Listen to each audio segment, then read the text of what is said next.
Amitiavana tompoko lasy sy tompoko vavy no hitondrana indray ny arahaba ato anatiny ity vaovaon'ny TV Plus Madagasikara ity. Manasanao ihany koa anaraka izany hatramin'ny farany sy belarindry mazava miarabanao. Miarabanao Abraham Razafy ary miarabantsika rehetra mpanaraka ny vaovaon'ny TV Plus Madagasikara. Ireo vaovao ny songadina ho an'ity androany ity tafakatra maheriny sy folo ireo gadra politika navoaka raha toka manodidina ny 700 ny voarakitra anatin'ny lisitra sy voapirofo fa nahafeny fepetra mahagatra politika raha nitatitra ministry ny fitsarana androany ho jerena tsirairay ireo voalaza fa gadra politika sy navoaka ireo. Anaovana ezaka manokana ny famerenana ny fitokisan'ny vahoaka ny zandary ny ministra televimisana ny zandarmarim-pirenena androany. Ila mafisina ny fanakekezana vahoaka mandona izany ary takina ny fiavaozana avy amin'ny zandary ho fakantahaka manomboka izao. Tapany faharoa amin'ny lohateny lahara-pahamehana ho an'ny ministerina ny serasera sy ny kolontsaina ny ady amin'ny fanagadrana ny mpanao gazety amin'ny fanaterahana ny asany raha ny fanazavany ny gasikara fenosoa androany. Izy noho izany ny fanitsina entina amin'ny andininy vitsy ao anatin'ny lalàna ny feserasera mba hisorohana ny fanendirana ny mpanao gazety izay mifara amin'ny fanagadrana azy ireo ho ny ministry ny serasera sy ny kolontsaina gasikara fenosoa. Ary totosa androany ny fividiana birao maharitry ny antenimieram-pirenena ateny Tsimbazaza ny solombavam-bahoaka avy amin'ny firaisan-kina no betsaka mandrafitra ny birao maharitra. Andindini-baovao avy hatrany ary tapitra ny fakandrivotra ho an'ny rantsana rehetra mandrafitra ministera fitsarana ho ny ministra vaovao Fanirisoa Ernaivo androany nandritra ny famindram-pitantanana teo aminy sy ny ministra teo aloha. Mafy ny aso miandra ministera sy ireo sampana mandrafitra azy ary apetraka ny fitsarana aingana entitra rena mafy ny ady amin'ny fanodinkodinam-bola mpanjakana ny ministera hoe Fanirisoa Ernaivo tsy andeferana izay tratra manao kolikoly nampiasan'ny fitsarana na hotsotra na iza ho izy atao departemanta ampidi-bola ho an'ny fanjakana ihany koa ny ministera ny fitsarana amin'ny alalan'ny fampidina ireo vola maloto napetraka any ivelany sy ny famerenana izany. Ao amin'ny kitapom-bola mpanjakana efa mahatratra 10 miliara dolara ireo vola maloto tokony ampidina eto ary miparitaka amin'ny firenena samihafa any ivelany fanadihadiana hoentiny anitra rahalala resosy marsionary ambovonjy. Tsy matokony fitsarana intsony ny vahoaka sy ny mpamatsy vola avy any ivelany noho ny fanjakana ny kolikoly eto Madagasikara raha nambara ministry ny fitsarana vaovao Fanirisoa Ernaivo. Mifarana amin'izay noho izany ny fakandrivotra ho an'ny mpiasa amin'ny ministeran'ny fitsarana sy ireo sampana mandrafitra azy. Ia mafy ny asa ary tsy hitsitsy ireo manao kolikoly ny ministera na mpiasa ao aminy izany na olon-kafa. Tafiditra anatin'ny viana hotratrary ny ministera ihany koa ny ady amin'ny fanodinkodinam-bola mpanjakana ary atao ampidi-bola ho an'ny fanjakana amin'ny ministera amin'ny alalan'ny fampidina ireo vola maloto napetraka any amin'ny firenena hafa ny ivelany. Vinavina any amin'ny 5 milliards de dollars any ny ataontsika hoe bien malakina na vola miparitaka avy any ivelany any izay tokony ho averina aty Madagasikara dia mety amin'ny olona anaky maromaro izy ireo fa tsy voatery hoe anankiray ary mety misy fananana sy ataontsika bien tsy voatery hoe ho vola zany fa mety ho fananana mipetraka ihany koa mbola tsy anatin'ilay volamena. Omena fianan-tsazy ihany koa ireo mpiray tsikombakomba amin'ny mpanodinkodin-bola mpanjakana ka manaiky ny hiara-iasa amin'ny fanoroana ireo tompon'antoka hafa amin'izany ary azo valosoa ireo manampy amin'ny fitorohana ireo mpanao ratsy ireo. Amafisiko fa izay miara-miasa izany hoe kolaborer amin'izay ady tsy maty manota izay dia mety isy ny fanenan-tsazy na tsy fisiana sazy satria raha hosazintsika daholo ny olona rehetra izay miaraka tamin'ny tsy maty manota mety hoe tsika rehetrarehetra zany voasazy daholo na ny roapolo isan-jaton'ny malagasy dia mety ho voasazy ka izay miara-miasa kolaborer anajana ny kolikoly satria izay voalavy anaty lalànantsika dia misy ny fanalefahan-tsazy na ny tsy misina sazy mihitsy arakaraka ny gravité dia izy ary indrindra isy ho apetraka ny fiarovana. Notanterahina androany ny famindram-pitantanana teo amin'ny ministry ny fitsarana vaovao sy ny ministra teo aloha.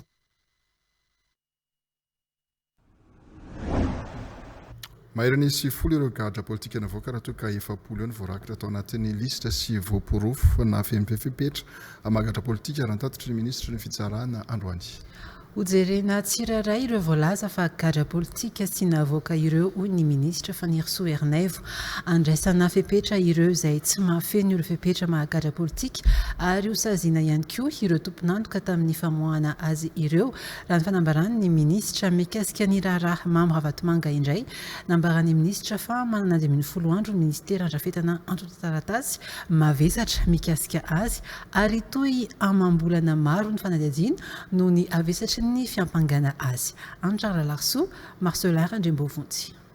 Za nisany nanao ny listan'ireo olona izay voatazona noho ny antony politika na ataontsika hoe resaka Facebook sy zavatra ohatr'izany dia nisy ihany koa ireo le hoe noho ny antony izay politika noho ny nanagadrana anazy dia lazaina fa atteinte à la sûreté de l'État kanefa 2.30 miampy eo amin'ny 9 na 2.10 eo izay no total ny gaga nefa izay fa mahatratra ny amin'ny 2.70 zao lista amina ora dia mbola misy miampy ka dia ozy izy hoe ireo lista ireo zany hojerevanay tsiraray izay tsy ao anatiny izay critère mahagadra politika izay dia tsy maintsy andraisana fepetra ny olona namoaka sy le olona navoaka. Mbola mitohy ariaritra mambolana ihany koa ny fanadihadiana mikasika ny raharaha Mamo Ravatomanga araka ny tatry ny ministra ny fitsarana hatrany. Iny zany efa nanomboka talohan'ny nandraisako asa en tant que représentant ny présidence de la refondation de la République de Madagascar ary mbola mitohy hatramin'izao manana 10 andro izahay anaovana dossier ngeda be dia manana fotoana lavalava kokoa noho izay anomizana anazy fa mitohy ariaritra amam-bolana maro satria tena goavana be. Fanaovana ezaka manokana ny famerenana ny fitokisan'ny vahoaka amin'ny zandary hoy ny ministra délégué misana Gendarmerie-Pirenena Androany.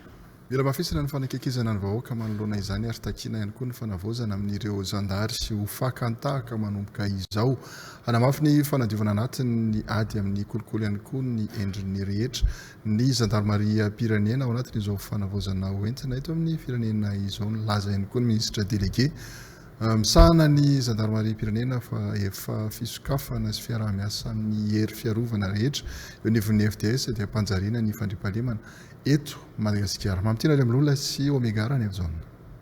Maro ireo asa fanasarana nentina teo anivy Gendarmerie-Pirenena nafana nampanjary ny fandriampahalemana hoy ny ministra délégué misahana ny Gendarmerie-Pirenena teo aloha.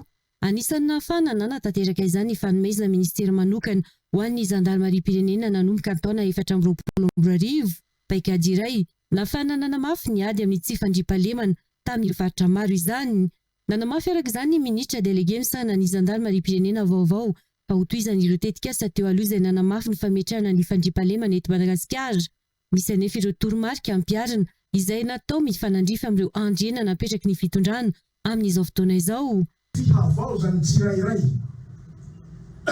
mba ahafahana ho halaintahaka amin'ny lafy miasa rehetra. Faharoa, fanadiovana anatiny sy fanatsarana ny fomba fiasa mba hanomezana Gendarmerie tolotra mendrika ho an'ny vahoaka. Fahatelo, fiadina amin'ny kolikoly amin'ny endriny rehetra. Fahaefatra, fanatsarana ny fitandamana ialana amin'ny fandaniam-poana.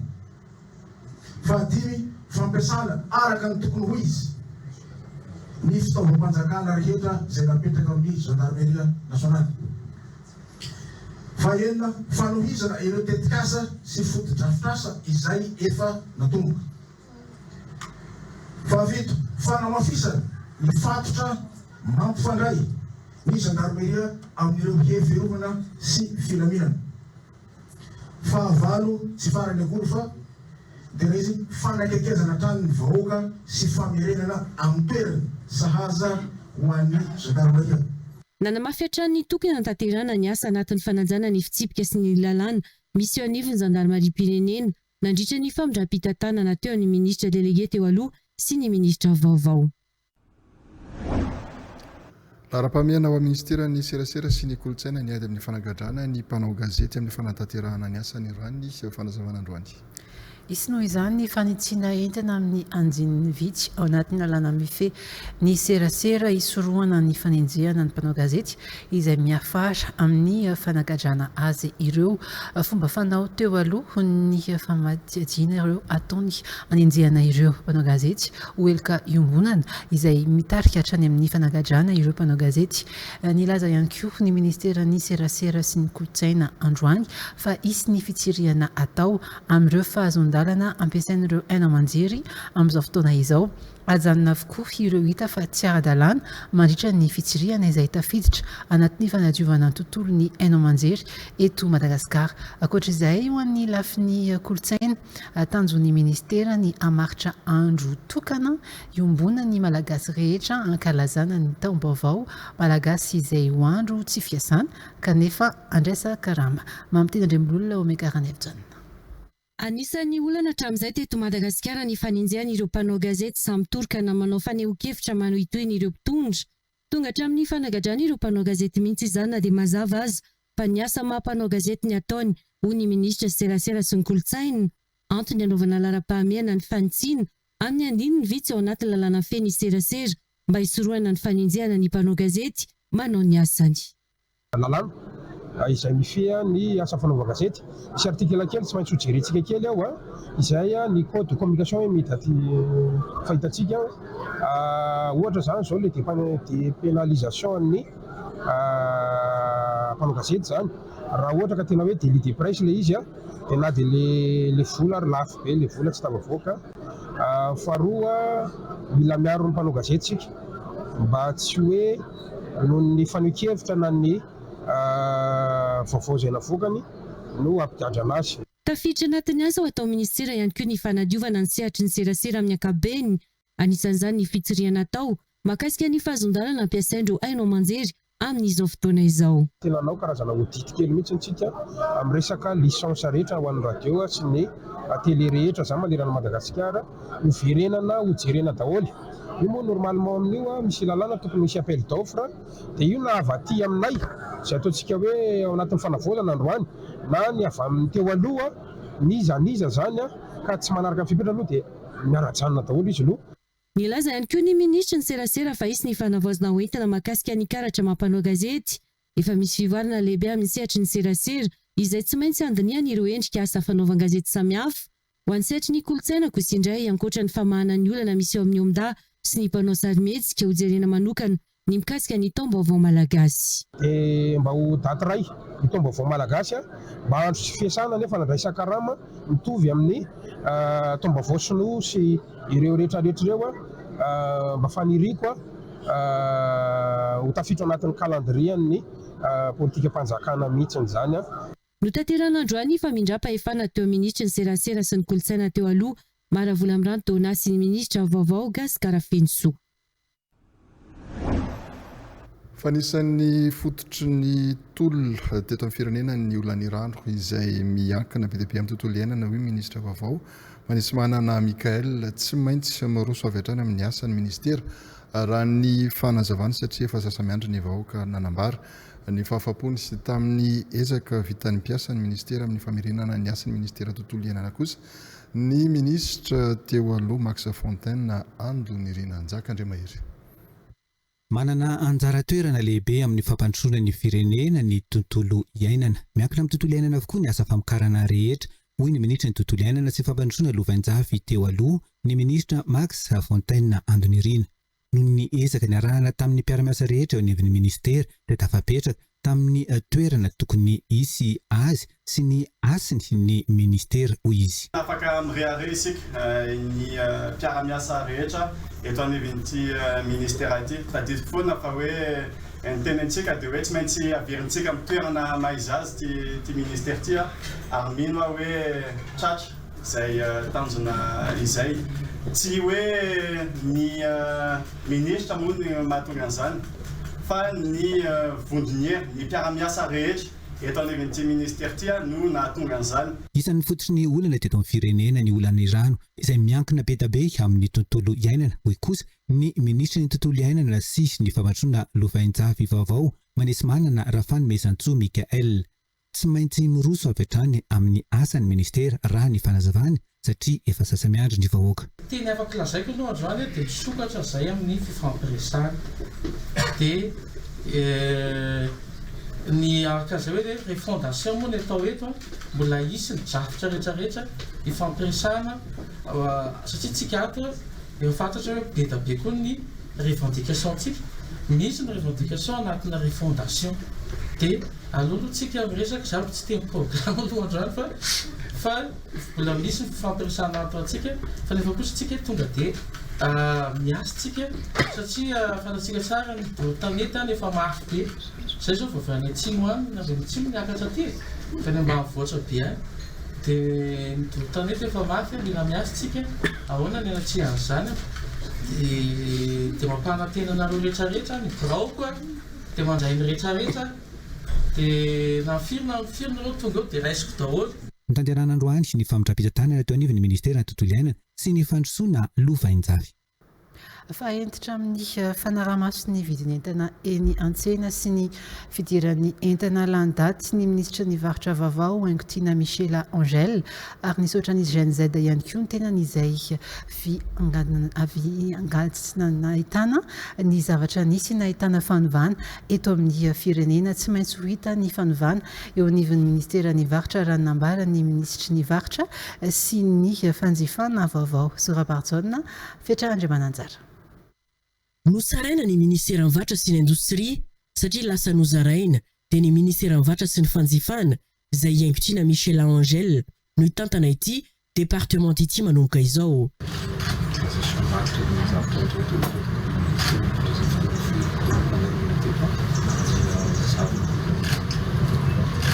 Nazo ministera iray ihany koa ny ministera ny indostria sy ny fampiroboroboana sehatra tsy miankina izay samy natao androany ny famindram-pahefana teo amin'ny ministera vaovao sy ny teo aloha.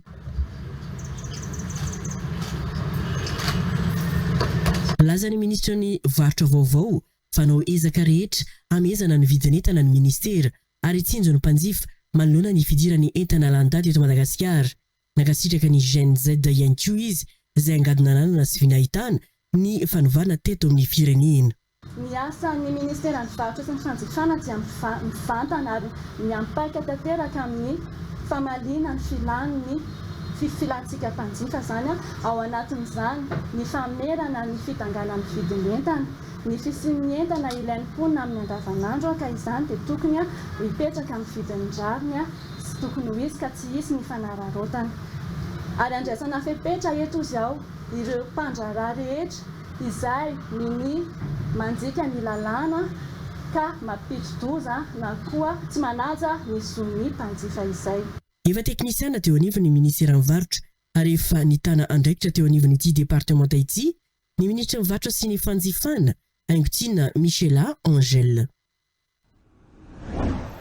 Fanisan'ny lahara-pahamehana ho an'ny pôlisy pirenena ny fanohanana ny fitondram-panjakana amin'ny fametrahana tontolo milamina ahafahana miroso ampilaminana amin'ny fandrafetana ny lalam-panorenana vaovao sy ny rafi-pifidianana mangarahara tontosandroany tetsanosy ny famindram-pitantanana teo amin'ny ministry ny filaminam-bahoaka teo alohany contrôleur général de police Randrembelo Mandiminy Aina sy ny ministry ny filaminam-bahoaka vovoatendry ny inspecteur général de police Eric Michel Woli Souma Idrissa Romi Armanana sy fetra Andre Mananjara.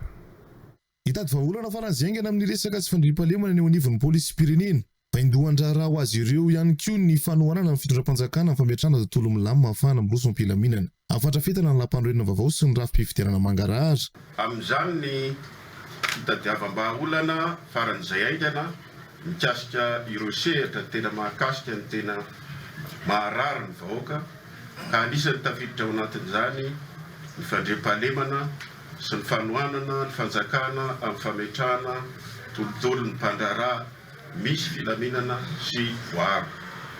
Faharoa dia ny fandraisana anjara ho fametrahana paikady ametrahana ny fototry ny politika mpanerenana ny rafi-pitondrana sy ny rafi-pitantanana amin'ny lafin'ny filaminam-bahoaka mifanaraka amin'ny etaetam-bahoaka. Fahatelo dia ny fanohanana ny fitondrana amin'ny fametrahana tontolo milamina ahafahana miroso ampilaminana amin'ireo alikasa hoenti mandrafitra lalam-panorenana sy lalam-pifidianana ary fametrahana ny fandaminana rehetra mikasika izany fifidianana izany. Tosa androany tao anotsy ny lanonina fifamindram-pitantanana teo ministre ny filaminam-bahoaka teo aloha contrôleur général de police Randriambelo Mandimiliaina sy ny ministre ny filaminam-bahoaka voatendry inspecteur général de police Eric Mikael Oli Souma Idrissa.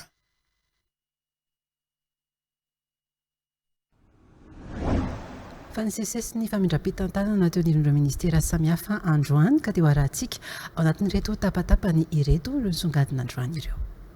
Vonina iara-iasa amin'ny rehetra sy ny mpiatsehatra eo amin'ny fizahantany sy ny asa tanana mba hanarenana ny sehatra ny minisitra Vololoniana Lucie raha ny fanambarany androany. Misy ny fanamby ao anatin'ny foezaka sy ao anatin'ny lavitrezaka. Nitazona dia nisy tonana mpizahantany sy ny amirapirata Madagasikara eo amin'ny raisam-pirenena.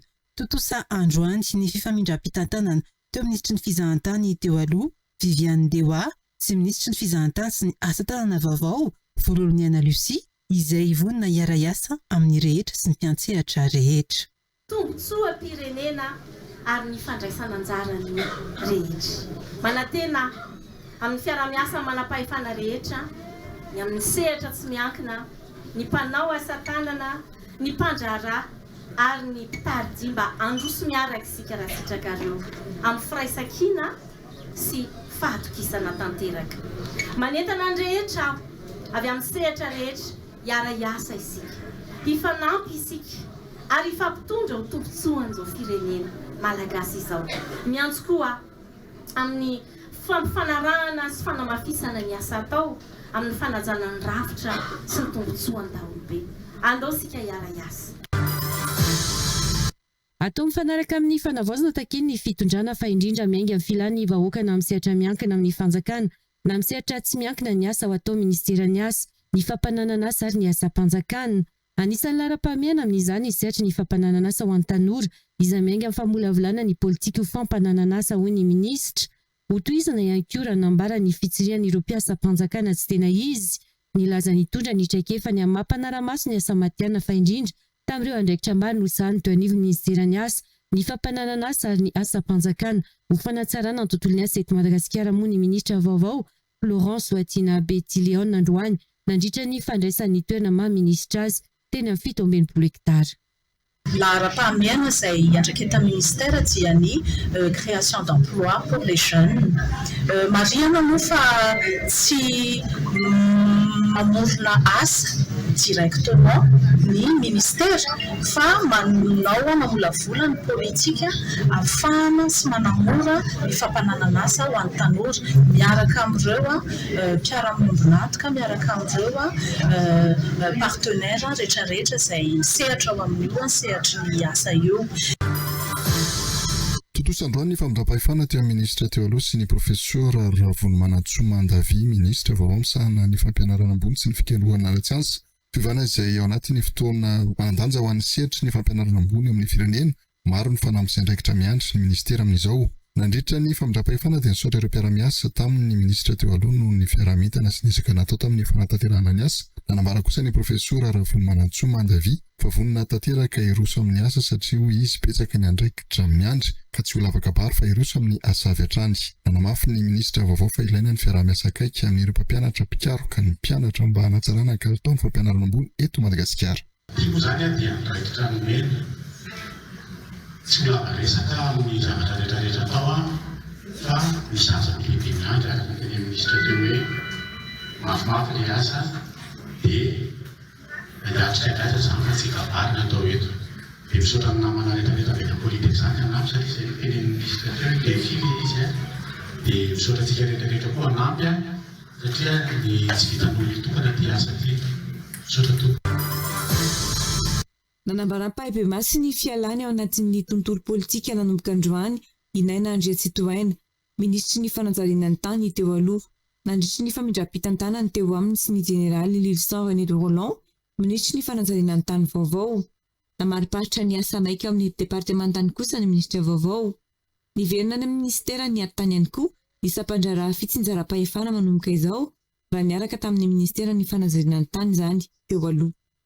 tsy misy tsy malala ny fikasaka hiala amin'ny fiainana politika amin'ny faranty taona ity tonga amin'ny fotoana tsy kisendrasendra zany fa fanapahan-kevitra eny efa valo taona zay no nanolohako tena ho an'ny firenena ary lazaiko akitsy-po tsy menatra amin'ny asa vita ny fanjakana no miahy ny tokony hananan'olona tsirairay ny tany israny tany zany hoe hankamoraina zany ny fahazahoan'olombelona tsirairay any balazanalampandrema zay fa tsy mbola tanteraka mihitsy hatramin'izao no miantsony roa maventy procédure lava loatra ako lafo le vidiny tany ka noho zany migasy zany lasa tsy mahazo fa mivakiny manambola no mahazo ny tany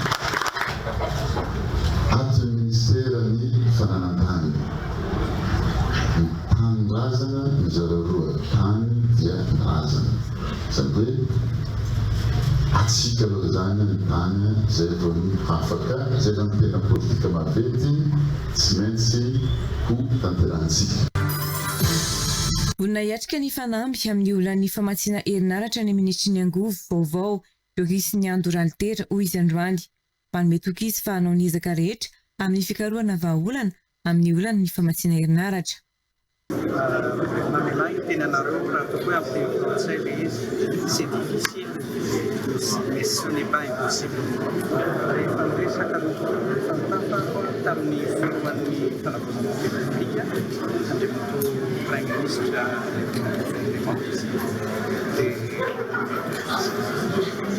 dia hoe mala fa tanora efa misy ny ananaefa ihany koa nateto-toerana tanana le azaiko sandray zany fantatra fa tsy ho vitako rery misy ro karamiasa misy ihany koa zoky le ray aman-dreny izay tahaka ny tsy tena teny ary tsy hoe sokatra amin'ny fakafarana raha misy zavatra izay dia ampahara afaka mifandika na ny fotoana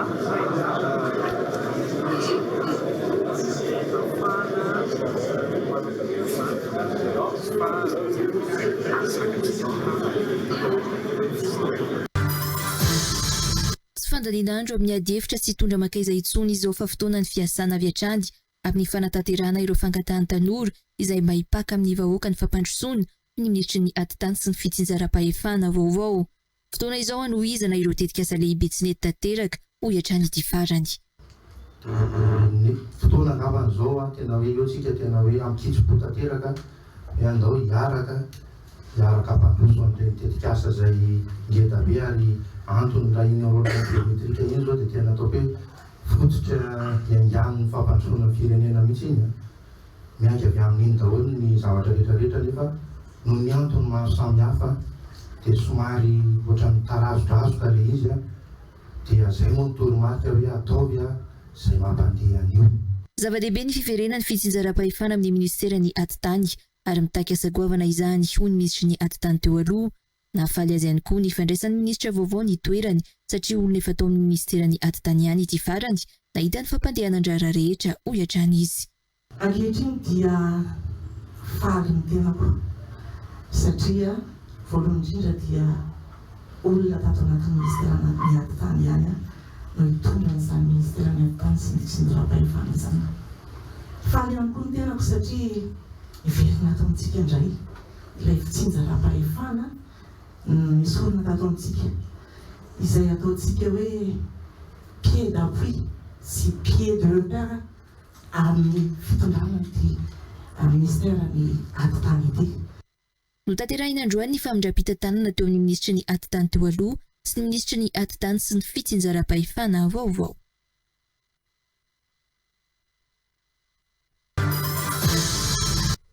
Tonga amin'ny dingana manasa-dalana ny vadivavy misy kety androany izay ao anatiny hetsika mananjara milalao édition 2025. Lalao manasa-dalana ny natao androany ka nahitatsika an'izany ny eo amin'ny sokazy zazalahy lasaka ny 40 taona sy 20 taona zay efa vita zany diny ao amin'ny 40 taona ny zareo ouest no nandresen'ny Nosovarika ouest Mananjary nandresen'ny Nosovarika dia tamin'ny sokazy faharoa ny GBM sy ny SM tapakatra zany ny ouest Mananjary sy ny SM Mananjary. Teo amin'ny sokazy lasaka ny 20 taona dia ny ASBL avy ao Nosovarika nanao tamin'ny WBM avy eto Mananjary nandresy moa zany ny WBM avy eto Mananjary ary ny 3FB Mananjary nanao tamin'ny CBF Ambositra nandresy moa zany ny CBF Ambositra ary ny 3FB nresy CBF Ambositra zany no manao final manao amin'ny zareo WBM avy eto Mananjary. Lalao manasadalana roa kosa no mbola ho tanterahana izao ariva izao. Rampitsy tolakandro no anatanterahana ny lalao famaranana ndraiky amin'ny 30 oktobra kosa ny revina etimi.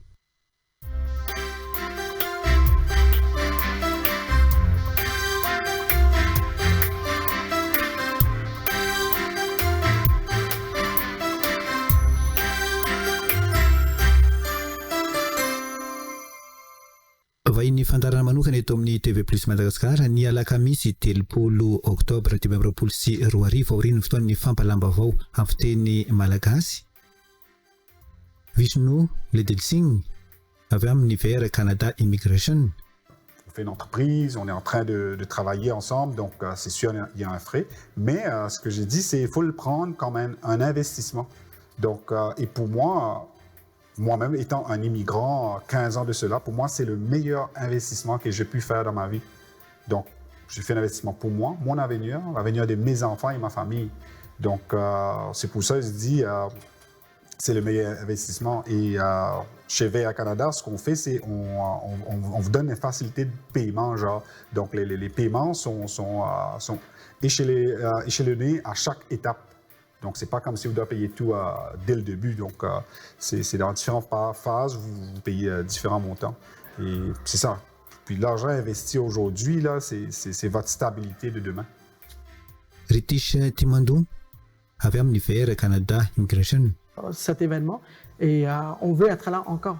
Alors, c'est ça qu'on est sur tous les médias pour faire comprendre aux gens de faire attention avec les compagnies en accueil et VA Canada qui est là pour faire la différence.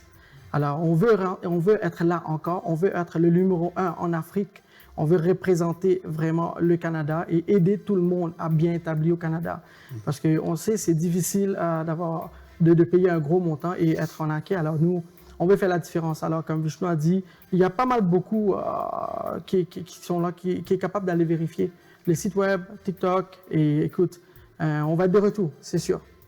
Resana manokana mandritra ny fandaharana ny fifindramonina any Canada. Fandaharana manokana varana eto amin'ny TV Plus Madagasikara ny alakamisy 30 oktobra 2024 aorian'ny fotoan'ny fampalambavao amin'ny fiteny malagasy.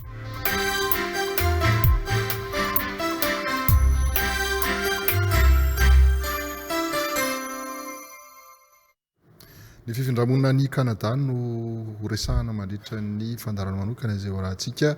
Raha ampitso eto amin'ny TV Plus Madagasikara ahitana ny Vishnu Ledelsing sy Ritish Timadoul no vainy njaka Andriamahery ao anatin'izay.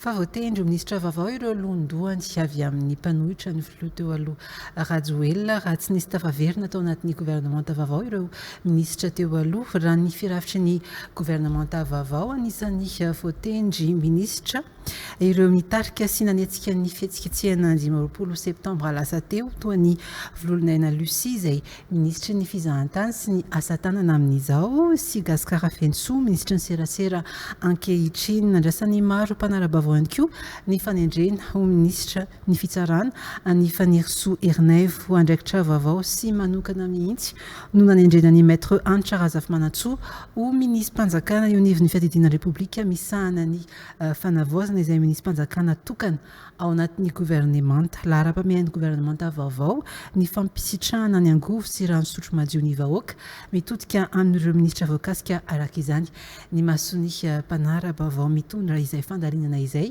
fitiavana donisy ivrasata.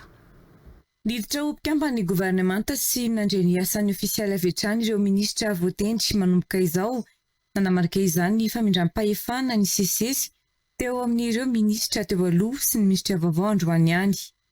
Araka ny fanam-poiziny maro sy nisy tafavelona ho ministra intsony ireo ministra rehetra tao anatin'ny fitondrana Rajoelina. Anisan'ny fepetranotakiny ireo mpanao fihetsiketsehana tamin'ny filoam-panjakana vaovao rahateo ny fanliana tanteraka ireo rehetra ny fandray tendrotra amin'ny Andry Rajoelina. Nahazo laka tamin'izao gouvernemanta vaovao nitsangana izao kosa ireo nitarika ny fihetsiketsehany 15 septambra sy ireo mpanohitra ny Andry Rajoelina. Anisan'ny voatendry lasa ministra ireo nitarika sy nanetsika ny fihetsiketsehany 15 septambra lasa teo toa ny vololony Aina Lucie na fantatry ny maro hoe Lili Farala tanany andraikitra mpanolotsaina ny tanàna ary voatendry ministra ny fizahantany sy ny asa tanana amin'izao fotoana izao. Voatendry ministra ny serasera sy ny kolotsaina ihany koa ny solombambahoaka ny boriboritany fahatelo Gaspard Fensou. Voatendry ministra ihany koa i Fanny Soerinaivo ary nandrasany mpanara-baovao maro ny departemanta ho tantaniny nanamarika manokana ny Fanny Soerinaivo ny fanakiana mavaivay nataony antonany maro ny fanjakana Rajoelina eny anivony Tambazotra. Nomeny izao fitondrana izao andraikitra anaraka akaiky ny raharaha Mamra Vatomanga ihany koa izy. Ary efa nampoiziny maro fa hitantana ny fitomboka se-panjakana sy mitantana ny ministera ny fitsarana izy.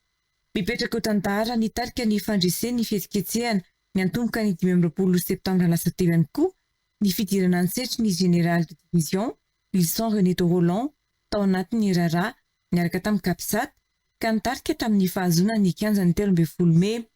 Voasafidy ny filoham-panjakana sy ny praministra intantana ny ministera ny fanantsarana ny tany ity manamboninahitra ity. Nanomboka androany mitondra ny anarana ao ministera ny fanantsarana ny tany sy ny raharahantany ny ministerany miverina mitambatra amin'ny ministera ny atany kosa ny fitsinjaram-pahefana. Tafaverina anatin'ny gouvernemanta ihany koa i Christine Narazana-Masoa izay efa ministra ny fitsarana teo aloha ary iray amin'ireo olona Rajoelina taloha saingy nisitaka taminy taty aoriana. Ministra ny raharaham-bahiny iray amin'ireo ministera ny fiandrianam-pirenena izy ankehitriny. Miavaka amin'ny andrehetra kosa ny fanendrena ho an'ny solombambahoaka ny boriboritany voalohany ny maître Antra Zavimanantsoa, ministra mpanjakana eo anivon'ny fiadidian'ny Repoblika misahana ny fanavaozana ny departemanta sahaniny.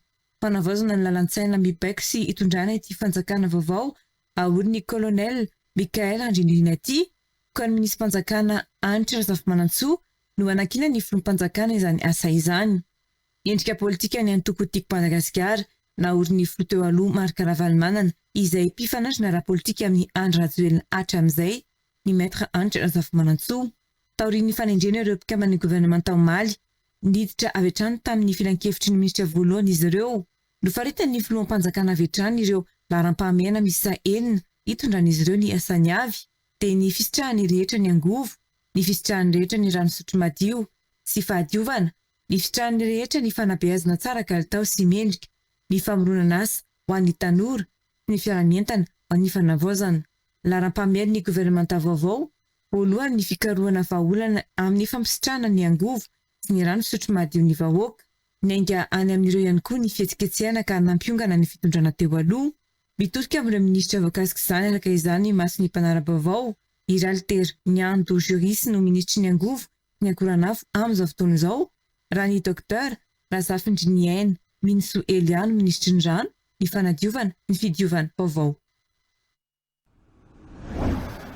Vonay fanampy amin'ny gouvernemanta ny solombavambahoaka fa nireo mpikambana manatanteraka ny asa nankina amin'izy ireo hoy ny solombavambahoaka Pety Rakotoniaina ireo mpikambana ao amin'ny gouvernemanta ireo no anatanteraka ny politika kapobeny ny fanjakana mila mahay makalesona ny mpanatanteraka mba ao anatin'ny rivo-baovao no anatanterahana ny andraikitra hoy kosa ny solombavambahoaka avitra Ndriambosa. Mikarandrebony laza no nakany feo amin'ny sariny Afidy Rakoto Manalo.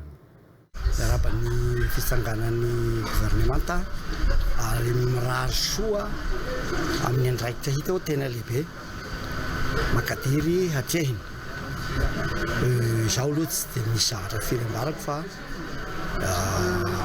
ny hoe fahavononanay député fanampy amin'ny gouvernement mba ahafahany manatanteraka ny asa izay nakinina aminazy.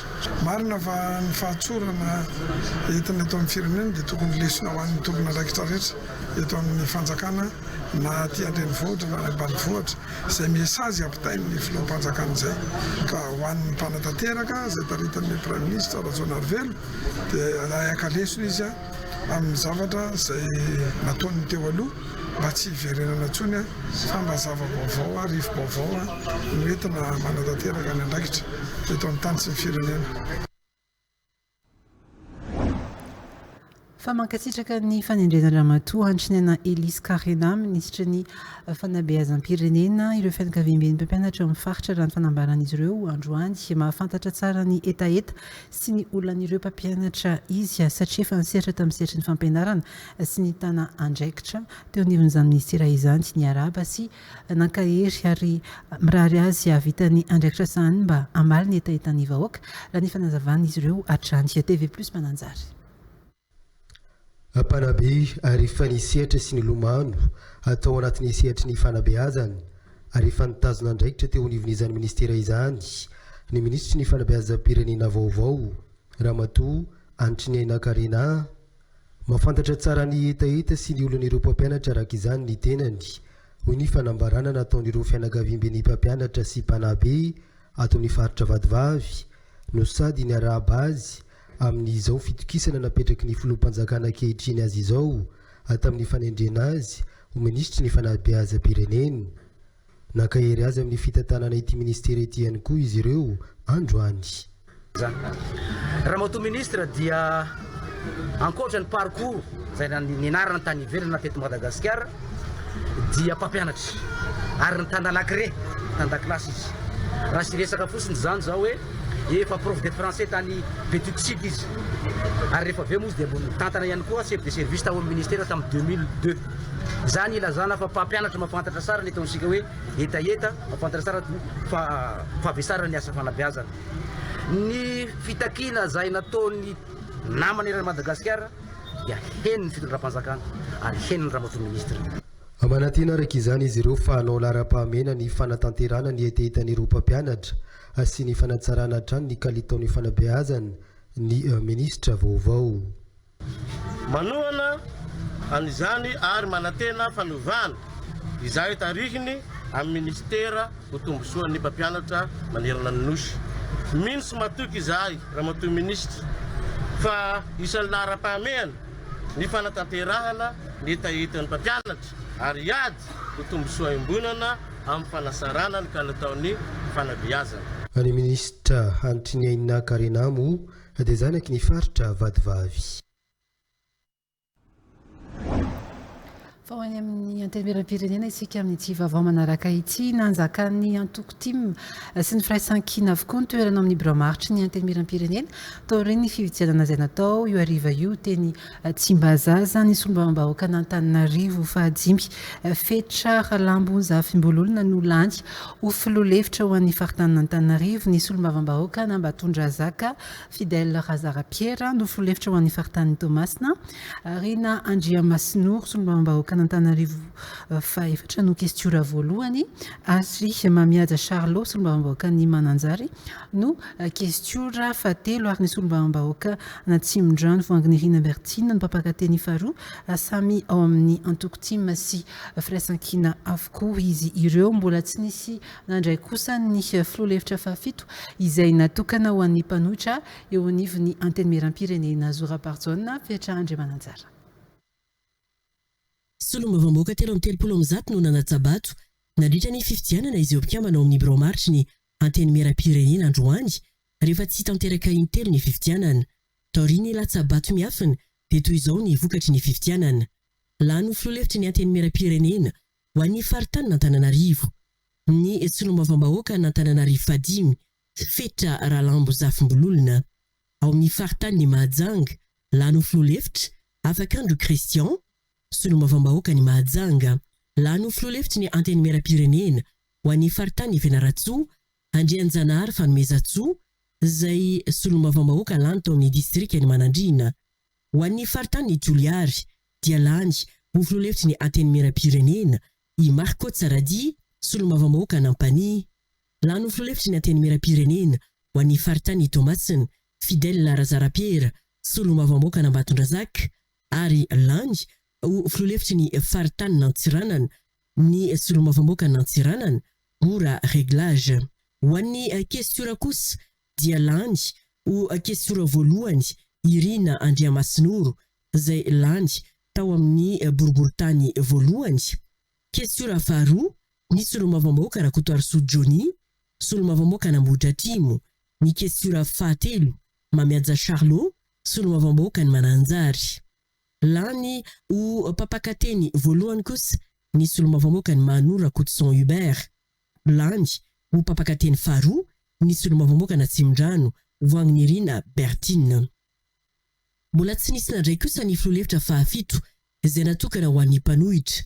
Hatreto dia tsy mbola voafatra mazava izay nitoky mpanohitra hijoro sy hanohitra ny fitondrana ankehitriny raha toa ka hisy ny Randriana Soloniaiko izay lany ho filohan'ny antenimieram-pirenena amin'izao no nitana io filoham-hevitra fahafito teny amin'ny antenimieram-pirenena io. Fa mitaky ny anendrena teknisiana avy ao amin'ny APMF ny syndikan'ny mpiasan'ny sambo eo anivon'ny APMF amin'izay mety ho fanovana ho entin'ny mpitondra vaovao raha nambaran'izy ireo ny APMF dia sampandraraha teknika ka tsy tokony ampidirana raharaha sy firehana politika raha ny fanambaran'izy ireo ho hatrany. Gracia Andriatsitoerina Ivrasata. Tokony olona teknisiana tsy mpanao politika manana traikefa ary tsy voasarimbotra amin'ny raharaha maloto no olona petraka raha misy ny mety ho fanovana ho entin'ny mpitondra vaovao ankehitriny ho ny fanambarana ireo sindika ny APMF androany. Ny APMF dia sampandraraha teknika ka tsy tokony hijabahana raharaha sy firehana politika ho hiatran'izy ireo. Ny APMF dia sampandraraha teknika noho izany tsy tokony ampidirana raharaha sy firehana politika.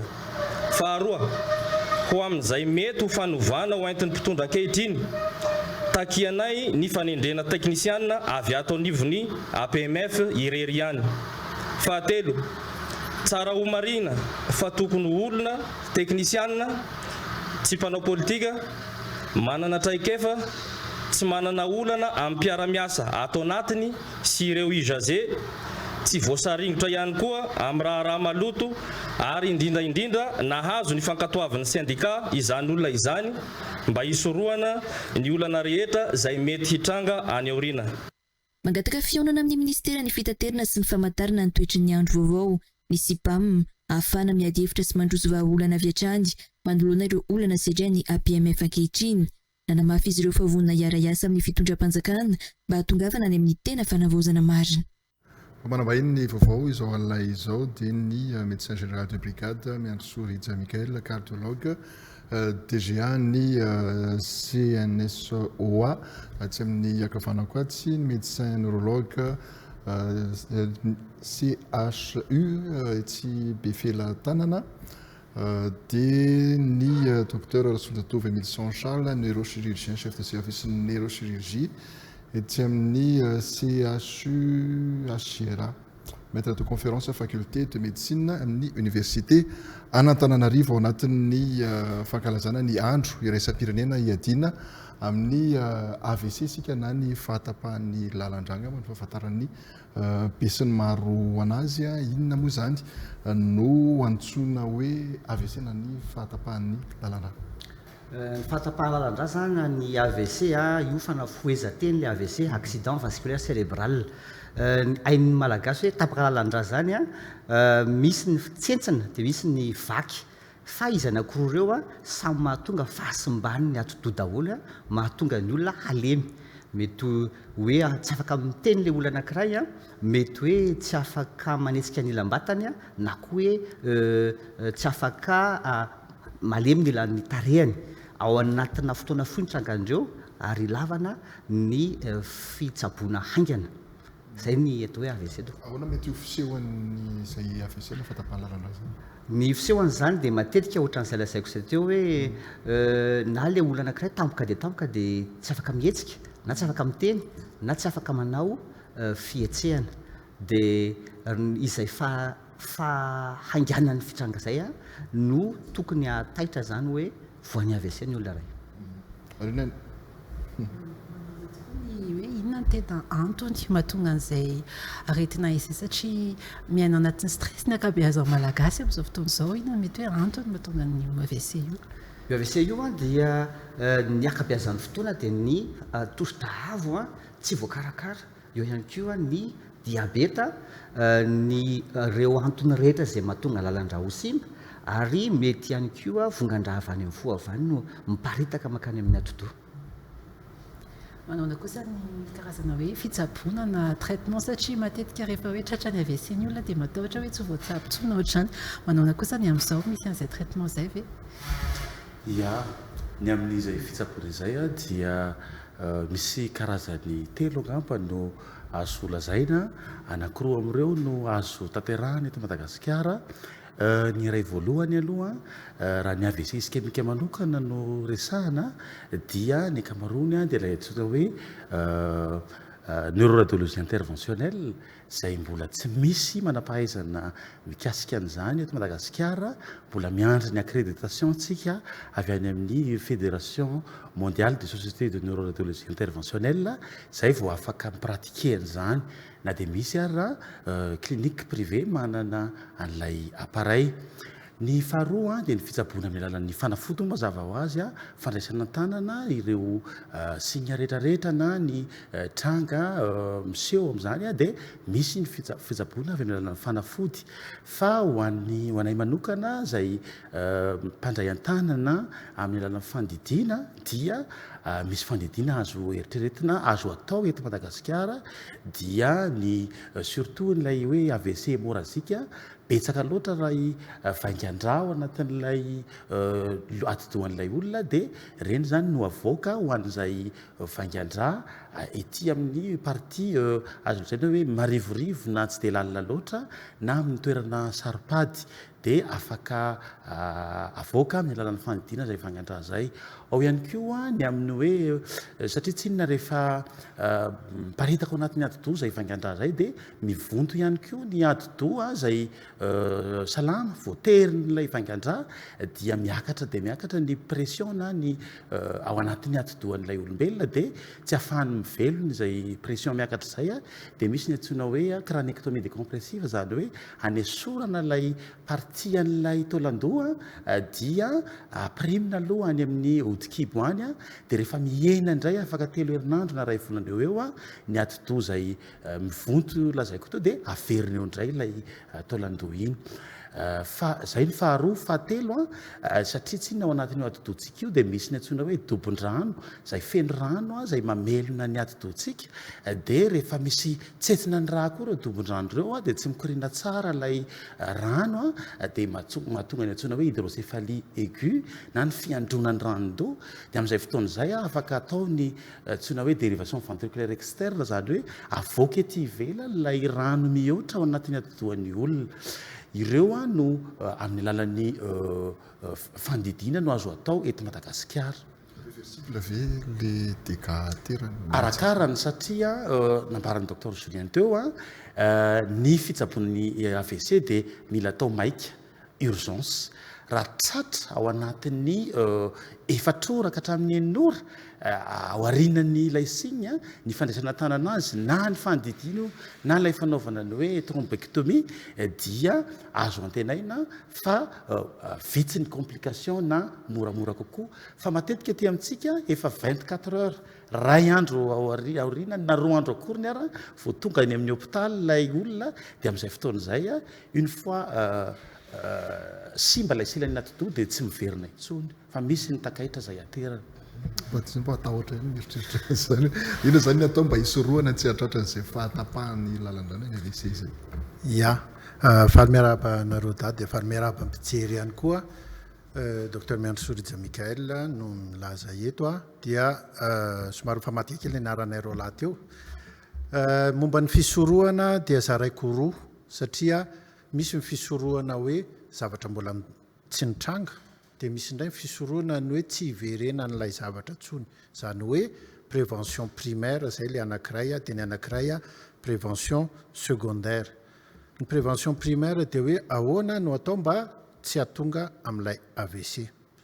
Dia araka ny tenen'ny docteur Julien teo moa hoe ny AVC mampisy takaitra mety mahafaty dikan'izany ny fitsaboana ny hypertension artérielle amin'ny ara-dalàna sy ireo facteur de risque miaraka aminy dikan'izany ny diabète, ny hypercholestérolémie sy ny hypertriglycéridémie reny rehetrarehetra reny zany miaraka tsaboana miaraka lamina moa zany satria toe-batana io. Dia ho an'ny hypertension artérielle tokony latsaky ny 14-9 les chiffres tensionnels amin'ny andavanandro. Zay angambany ny taremarika tokony tadiditsika zay. Ny akoatran'izay dia hoe le prévention secondaire satria ny prévention secondaire dia zany hoe efa tratrany AVC le olona, ny olona tratrany AVC dia vao mainka mitombo ny riska iverenan'ny AVC na dia efa tonga tamin'le fasitranana ny resahan'ny docteur Emilson Charles teo iny dikan'izany tsara foana no mitsabo ara-dalàna mba tsy iverenan'le izy satria raha miverina le izy dia vao mainka mbola ho sarotra kokoa noho ny teo aloha ny fiverenany. Dia izay le hoe mafimafy kokoa ny fitsaboanan'ireo hypertension artérielle, ny diabète, ny cholestérol mientitrentitra kokoa. Ny faharoa akoatran'izay dia ny fiainan'ny fianakaviana. Iny mihitsy ny tena antitra anteriko eto satria matetika tsika malagasy ireo rehefa marary ny olona anankiray dia mirotra daholo ny fianakaviana hoe ndeha hamangy nefany mila repos iny olona iny raha vao mbola voan'ny AVC. Ny fahitana an'le olona betsaka be tonga mamangy eo dia mampihetsika sy mampitatra zavatra be dia be.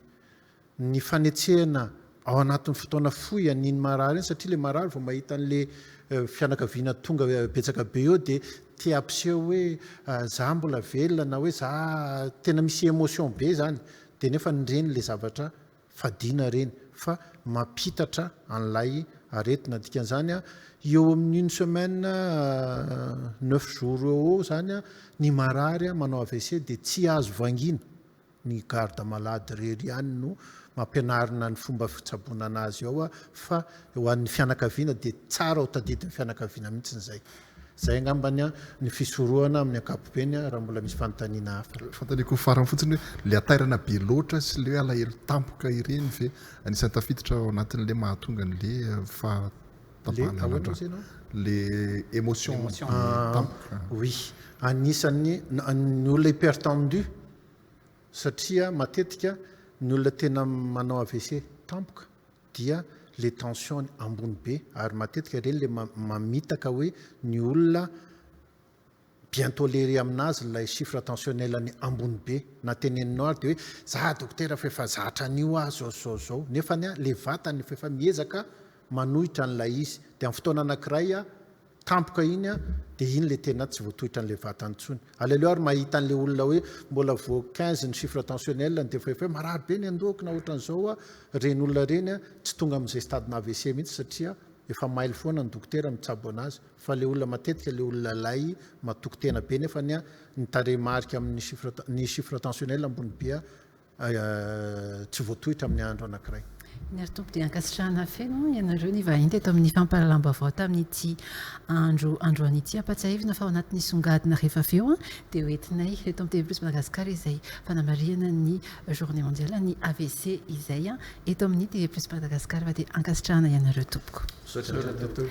Fa toy izantsika hatrany ny fampahalalam-baovao amin'izao alina izao Royal Spirits sy Someto no lalao arahantsika anio alina ao anatin'ny ndao andaka eto amin'ny TV Plus Madagasikara ao anatin'ny dingan'ny ampavalon-dalana isika izao lalao iray indray araka izany no entina ho antsika mpanaraka tsy tapaka ny fandarana aorian'ny vaovao fa ny sabotsy izao no anarahantsika ny dingana famaranana amin'ny ndao andaka. Andao andaka andiany fatelo tonga soa indray atao anatin'ny dao an-daka andian'ny fahatelo isak'alina ao aorianany fampahalalam-baovao no anarahanao azy tafiditra tanteraka atao anatin'ny ampavalin-dalana zao isika ary ny lalao antsika an'io dia ny Royal Spirit 2 sy ny Someto 2 tao anatin'ity lalao ity aingana dia aingana tokoa ny fanafihan'ny tsirairay ka nitoko avy hatrany ny Royal Spirit 2 manomboka avy hatrany ny lalao tsakambahamba manao fahadisoana aloha ery zareo avy eo amin'ny Someto dia tsakandriandry ity valasa ny Royal Spirit sy mandeha mamafika ty larana fahatelo ambin'ny folo dia mandaka soamantsara maty ny baolina tao anatin'ny fifandonana ihany koa no nahatafidiny baolina faharoa ho an'ny Royal Spirit 2 mandaka be mandeha ary amin'ny vodin-kazo ary dia maty indray ny baolina faharoa ho an'ny Royal Spirit tsy kivy nefa ny Someto 2 fa dia niezaka foana nanafika nivaingana tao anatin'ny salanisa rono tsy misy io nefa ny lalao ka nibatan'ny Royal Spirit 2 ny fandresena manoloana ny Someto 2 isaorana hatrany ny orinasa rehetra izay nandray anjara ary ny orinasa ihany koa izay nanampy sy nanohany tao anatin'ity ndao an-daka andian'ny fahatelo ity tsy aivina hatrany fa amin'ny asabotsy no anarahanao nitingana famaranana eto amin'ny TV Plus Madagascar andao an-daka andian'ny fahatelo antomboray indray ny fianakaviambeny ny vondrona TV Plus Madagascar teraka vavykely feno hery mpanentana fandarana sady mpandrafitra sary eo amin'ny sampana famokarana eto amin'ny TV Plus Madagascar ny mpitantana sy ny mpiara-miasa eto amin'ny vondrona TV Plus Madagascar dia mirary soa be dia be ho an'ny feno hery sy taona afaliana tanteraka noho ny arahany solotena ny mpiara-miasa eto amin'ny vondrona TV Plus nitsidika ny fenohery androany noho ny fahazoany faramandimby teraka vavykely fenohery izay mpanentana fandarana ka nisanjany fandarana Miobi ny récréation sy ny fandarana Petit Chef no sady mpandrafitra sary any sampana famokarana eto amin'ny TV Plus Madagascar Andriantso tsy foloniavo mianaka kailite 2 kg 250 izy tsy maintsy navoaka taon'izany. Ny rasoan'ny fenohery sy ny ankohonany ireo mpiara-miasa tonga nitsidika azy androany. Tonga eto zahay solotenan'ny TV Plus Madagascar solotena ihany zay reto fa noho ny asa tsy maintsy mihodina moa dia ireo tonga aty manatanteraka ny adidy miarabanareo roa na azo an'ity patsakarano tena dia vatapaka foana ary andrano dia nazo patsakarano nareo maro taiza dia tonga mataizana zazakely dia tonga mahazo fahasalamana n'ireny. Nisaotra ireo mpiara-miasa na tsy ary manokana azy ireo amin'izao fahasoavana azony izao ny fianakavian'ny fenohery sy Tom. Misaotra betsaka antsika rehetrarehetra tonga marobe dia misaotra tamin'ny tolotra izay nomenareo dia mirary soa ny mpiara-miasa rehetrarehetra amin'ny fenohery. Ny mpitantana sy ny mpiara-miasa rehetra eto amin'ny vondrona TV Plus dia mirary soa be ho an'ny fenohery sy Tom amin'izao nahazoana faramandimby izao mirary fahasalamana feno azy mianaka ihany koa ny ekipa rehetra. Naraka ny voambolana indray isika izao.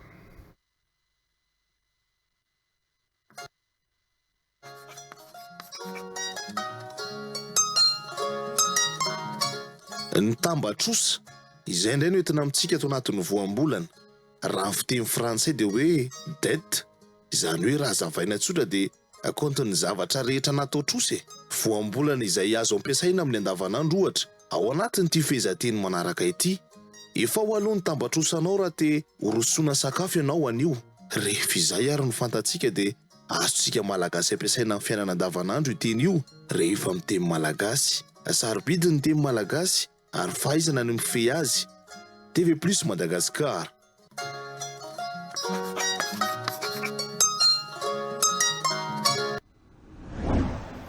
Manasantsika indray anaraka ny ora. Esmia Innovation, c'est un écosystème d'apprentissage, des infrastructures à la hauteur de vos rêves, des espaces conçus pour créer, tester, grandir. Embrace change. Sini. Wow, Choco! Produit sucré, Chocoburst, Cornflakes Nature. Quel sera votre préféré? Fabriqué avec fierté à Madagascar. Nutrifood, mangez bien, mangez sain. Sini. Orange, Ewanilano. Nulchawana. Moteur, action. Ahoana re zany anaovana ity lokona aloha le trano ivelany menamena ihany tsara amin'ity lokony ity le piscine tsangana vato le pilia to mitodika makaty ohatran'izao le piscine tsika tamboho eto sina tamboho amle piscine nalemle tafo a Salisy atao salut fa itendrery ty fa misy problème makasamy atao varina be mahita anareo ohatra mitendrery fotsy fa ahoana misy ketrika be nareo zany avy anao va ita salut ketrika an'ity trano ty aho andoko zay ao avy mifavaratra mantsy tsy maintsy manatsara tsika ka ataotsika zay le parti hitanao le parti anay eo ambony iny zany iny a mitrehitra olokona menamena de avy eto asina piscine anao piscine eto zany zay de o asina tongony ohatran'izao zany io mivoaka asina piscine de o asiko tamboho zany iny mifefy ohatran'izao satria sao de le zanakareo malotoloto mitsoraka ao anatin'le piscine ataonareo zany piscine miantona piscine atao eto amin'le tokotany raha aty amin'ity tokotany ity ka aty fa fifiana zany le izy aloha azy le hoe zay manao an'le piscine de sao de mampifamaly antsika le izy de hitandratsy zao na tonga de resao din'izao vadinao any ambony a anao an'le terrain zany zay terrain lefa nresahana ela bery le fota 5 satria mba tia mibany kely de o atao beton any sina karazana terrain kely zany eo ambony ao de tretretin'izao zay lokony anareo fa tsy ti menamena mantsy mety zany fa zay koa efa mba mifampiresaka ihany de ny anay mivady ndray zany nieritreretinay hoe hoarodanay mihitsy ty tranonay rehetrarehetra ato ambany ty le anjaranay zany le men'ny dada sy mamo hoarodana zareo areo no mipetraka ko enao hoarodanay de tany hafa any ivelany mihitsy zay zany de zay no ndrasana mivady hoe hoarodana io zany hoarodana ahoana mamieritsereta bainina arodana de mirodana daholo le trano rehetrarehetra ko ny ambany nareo inga ato ambany mipetraka de hoarodana ny eo ambaniko tsy rodana koa ny anay eo ambony tsy fitsainana ihany le izy moteva tsy aive anao mba marantsaina ohatr' zany any le zavatra tena anao rehetrarehetra teo nkeka tena ohatrany hoe hevitra olona dala mialatsiny amle fomba fiteneny tsika aloha piraitam-po indray le hoe mazokony ray de manao tsinitsiny ka le olako am'le de zao le trano trano meny dada sy mamo trano razana zany ara-babe tsika aloha zany de tsika mbola tsy navita trano tany ivelany hoe ana mbola eo tala-pitediavana tany amboatra samy tady any tsika zany zao miara mipetraka ato fa de ianao sovady manjanaka ao ambony a de zay sovady manjanaka atao ambany raha misy zany fanasarana ho ataotsika amin'ity trano ty de tsy maintsy mba hoe erahana le izy ohatra hoe lokona zany hoe andoko de ahoana raha zay zao nandao andoko tika de mifanaraka tsika zany hoe zao tsika sy mivady manjanaka tsika fa tsisy hoe olokonao menamena be ny anao any ambony any de ny anah mavomavo be eto mba ahoana raha ngaty fijerindreo fiarahamonina eto manodidina misy atsika ireo to de fantatry ny olona miady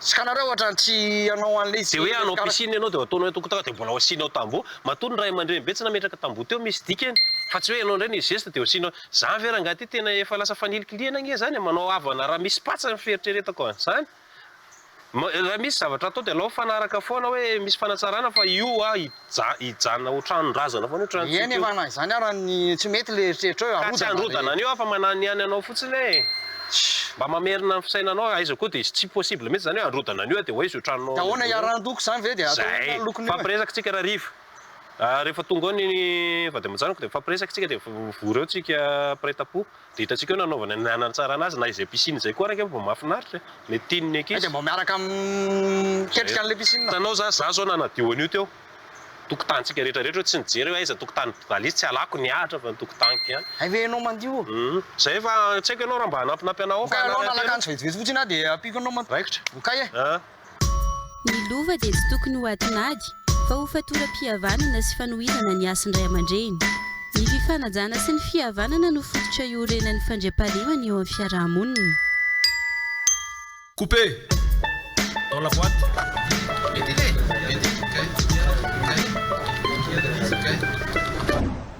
dia izay anao maranako ny vaovao izao alay zao manome fotoanantsika amin'ny alahady izao ao anatin'ny fandarana tondresaka amin'ny fitora sasany eto amin'ny TV Plus Madagasikara ho an'ireo ady-hevitra mahazatra anao mafana ao anatin'izay sibelarany mazava mbola araka amintsika ao anatin'ny songadina veloma tompoko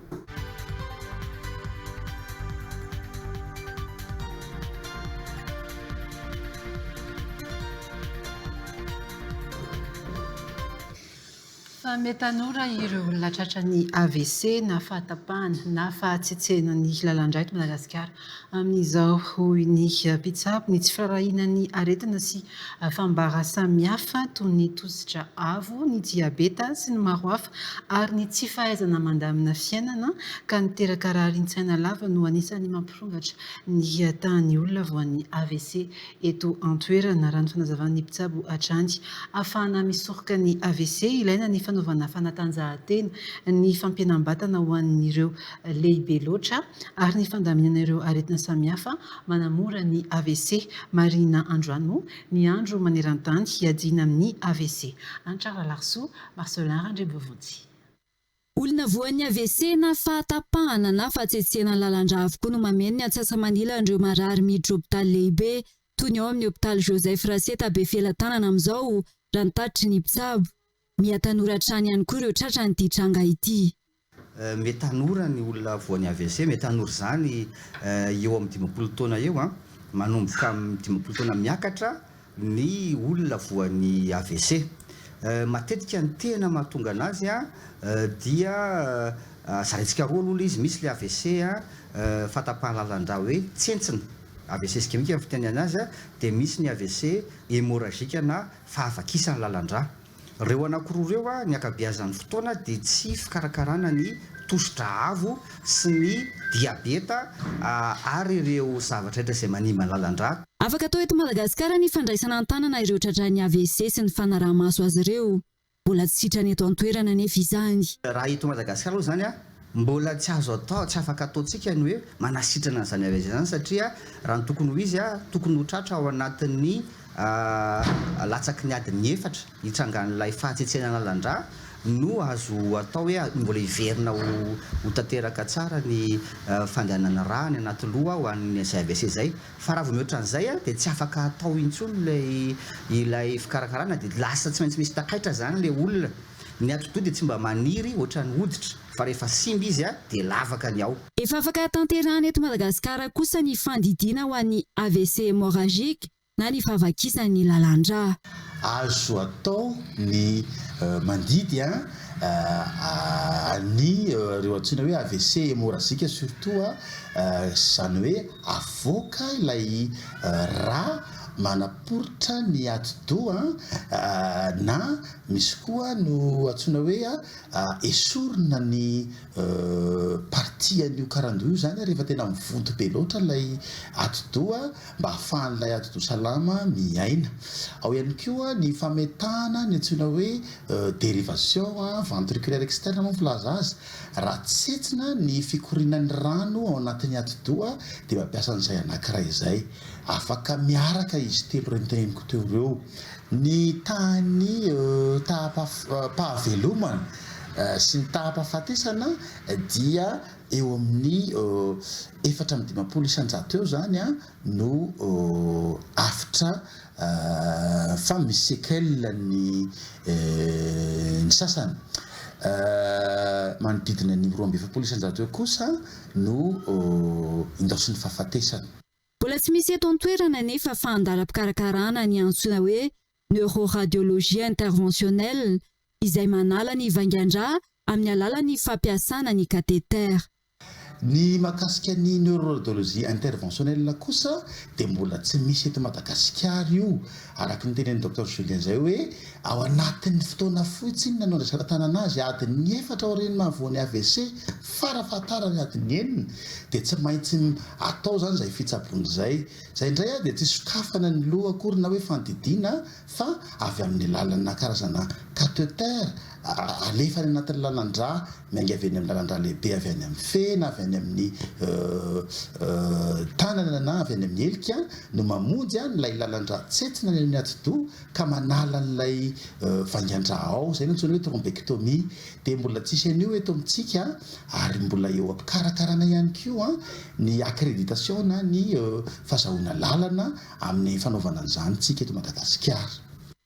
Manamafy ny antso amin'ny soroana ny AVC amin'ny alalan'ny fitandremana andreo antony mahatonga azy ny mpitsabo amin'izao andro anamariana ny andro maneran-tany hiadiana amin'ny AVC izao. Isaky ny alarobia moa dia manana ny fandarana sarobidy ny fahasalamana ny TV Plus Madagasikara ahafahana mitondra itsika ireo karazana aretina sy ny fitsaboana samihafa iarahana amin'ny hanitra Lalaroso sy Marcelin Andriambavonjy. Izay kosa no entiko amaranana ny fampahalalam-baovao amin'izao alina izao ary manome fotoana antsika amin'ny alina indray. Veloma tompoko.